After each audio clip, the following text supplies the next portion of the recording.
মানে এইটো প্ৰতিশোধ পৰায়ণতাৰ বাহিৰে আন একো নহয়। প্ৰতিশোধ পৰায়ণতা মানে USTMৰ যিমানবিলাক ছাত্ৰ ছাত্ৰী আছে সেইটো কমাই তাৰমানে বন্দা ইণ্টাৰনেশ্যনেল যিখন স্কুল আছে তাত মানে ছাত্ৰ ছাত্ৰীবিলাকে নামভৰ্তি কৰিব লাগে। অসমৰ মুখ্যমন্ত্ৰীজনে মানে কেইদিনমানৰ আগলৈকে বদৰুদ্দিন আজমলক মানে শত্ৰুৰূপে দেখুৱাই আছিলে। বদৰুদ্দিন আজমল ডাঙৰীয়া এতিয়া দাড়ি টুপি বদৰুদ্দিন আজমল ডাঙৰীয়াক আপোনালোকে সকলোৱে জানে যে আমি ৰাইজৰ দল আৰু কংগ্ৰেছে বদৰুদ্দিন আজমলক অপ্ৰাসংগিক কৰি দিলোঁ। এতিয়া আকৌ দাড়ি টুপিৰ মানুহ এজনক লাগে। এইবাৰ তেওঁ মহিবুল হকক ধৰিলে, ক'লে যে মহিবুল হকে এইবাৰ মানে ফ্লাড জেহাদ কৰিছে। তাৰপিছত যেতিয়া ফ্লাড জেহাদৰ কথাটোক লৈ যেতিয়া চেলেঞ্জ কৰি দিলে আৰু চব মানুহে ক'লে যে এইটোতো মিছা কথা কৈছে, আপোনাৰ নিজৰ ড্ৰেইনেজ ছিষ্টেম নাই। পানীটো অহা পানীটো পঠিয়াই দিবৰ কাৰণে ভৰলু নৈত পেলাবৰ কাৰণে বা বুন্দাত জানত পেলাবৰ কাৰণে আৰু তাৰ পৰা ব্ৰহ্মপুত্ৰত পেলাবৰ কাৰণে আপুনি ছিষ্টেমেই বনোৱা নাই। এই বুলি যেতিয়া কৈ গ'ল, তেখেতৰ মুখাখন যেতিয়া খোল খাই গ'ল, তেখেত একদম পগলাৰ নিচিনা হৈ গ'ল। তেখেত একেবাৰে মানে একদম উত্তেজিত হৈ গ'ল। উত্তেজিত হৈ গৈ এইবাৰ পাৰ্চনেল আক্ৰমণ আৰম্ভ কৰি দিলে। ক'লে যে বেলেগ কি কয় USTMত পঢ়া ছাত্ৰ ছাত্ৰীবিলাকে অসমত চাকৰি নাপাব, তাৰ কাৰণে নতুন পৰীক্ষা দিব লাগিব। এনেকুৱা ধৰণৰ কোনো কথা ভাৰতৰ সংবিধানতেই নাই, কোনো ঠাইতে সংবিধানতে এইটো ব্যৱস্থা নাই। যিহেতু ভাৰতীয় সংস্থা এটা নাকে স্বীকৃতি দিয়া অনুষ্ঠানবিলাক আছে, দ্বিতীয়তে UGCৰ দ্বাৰা স্বীকৃতিপ্ৰাপ্ত অনুষ্ঠান। গতিকে আজি যদি USTMৰ পৰা অহা ছাত্ৰ ছাত্ৰী এজনে যদি ইয়াতে অসমত চাকৰি নাপায়, তেতিয়াহ'লে মুখ্যমন্ত্ৰীৰ ল'ৰাই যেতিয়া প্ৰাইভেট স্কুলত পঢ়ি থাকিব, সেই প্ৰাইভেট স্কুলত পঢ়ি থকা ল'ৰাইও তেতিয়াহ'লে বাহিৰত বেংগলোৰ পঢ়ি আহিও ইয়াতে চাকৰি নাপাব, নিশ্চিতভাৱে তেওঁ চাকৰি নাপাব ইয়াতে। গতিকে এতিয়া এইবিলাক হ'ল প্ৰতিশোধ পৰায়ণ ৰাজনীতি। অসমৰ মুখ্যমন্ত্ৰীয়ে মূল ইছ্যুবিলাকক ডাইভাৰ্ট কৰিবৰ কাৰণে এনেকুৱা ধৰণৰ বক্তব্যবিলাক প্ৰদান কৰি আছে। অসমৰ মুখ্যমন্ত্ৰীয়ে ব্যক্তিগত অহংকাৰ আৰু ব্যক্তিগত প্ৰতিশোধ পৰায়ণতা মনোভাৱ লৈ এনেকৈ অসমৰ ৰাজনীতিক কলুষিত কৰি আছে, সাম্প্ৰদায়িক কৰি আছে। মই অসমৰ মুখ্যমন্ত্ৰীক এনেকুৱা ধৰণৰ বক্তব্য প্ৰদানৰ পৰা আঁতৰি আহিবৰ কাৰণে আহ্বান জনাইছোঁ।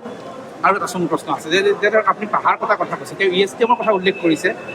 মান্দাকাটাতো পাহাৰ কাটিছে, যিটো মুখ্যমন্ত্ৰী নিজৰ সমষ্টি। এই মানে মুখ্যমন্ত্ৰী সমষ্টিত আমি দেখিছোঁ যে 4টা পাহাৰ কাটি ইতিমধ্যে নাইকিয়া কৰি পেলালে, একেবাৰে নাইকিয়া কৰি পেলালে। সদায় আপুনি আমিনগাঁও দি যেতিয়া গাড়ী লৈ যাব 4 লেনত, এতিয়া দেখিব যে সদায় 4টা পাহাৰ আমি দেখি গৈছিলোঁ।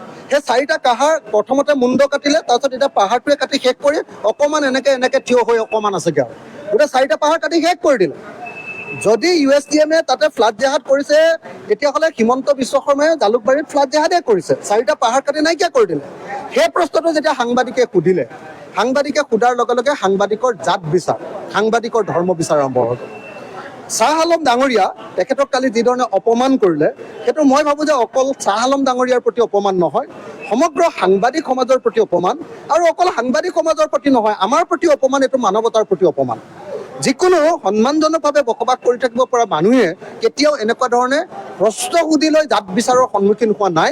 এইটো বৰ্ণবাদী ব্যৱস্থা, এইটো একেবাৰে মানে অসমৰ মুখ্যমন্ত্ৰীজন কিমান মানে আপোনাৰ সাম্প্ৰদায়িক, কিমান মানে জেন'ফেবিক, এই কথাটো কালিৰ দিনটোত প্ৰমাণ হৈ গ'ল। অসমৰ মুখ্যমন্ত্ৰী জেন'ফেবিক হয়, অসমৰ মুখ্যমন্ত্ৰী সাম্প্ৰদায়িক হয়, অসমৰ মুখ্যমন্ত্ৰী আচলতে মইতো ভাবোঁ কালি আপোনালোকৰ সাংবাদিকৰ সন্মুখত যেতিয়া এই প্ৰশ্নটো সুধিছে, লগে লগে সাংবাদিকে আচলতে এই প্ৰশ্নটোৰ বিৰোধিতা কৰিব লাগিছিলে। সকলো সাংবাদিকে সমস্যাৰে বিৰোধিতা কৰিব লাগিছিলে আৰু দৰকাৰ হ'লে অসমৰ মুখ্যমন্ত্ৰীৰ বাইট সম্পূৰ্ণৰূপে আপোনালোকে বৰ্জন কৰিব লাগিছিলে। মুখ্যমন্ত্ৰীৰ বক্তব্য এনেকুৱা কাম কেতিয়াও কৰাটো উচিত নহয়। এজন সাংবাদিকক কৰ্তব্যৰত অৱস্থাত ধৰ্মৰ কথা কৈ তাক এটা সাম্প্ৰদায়িক ৰূপ দিয়াটো এটা সাংবিধানিক অপৰাধ, আৰু এনেকুৱা ধৰণৰ সাংবিধানিক অপৰাধ কৰিলে মুখ্যমন্ত্ৰীৰ পদত থকাৰ যোগ্য হৈ নাথাকে।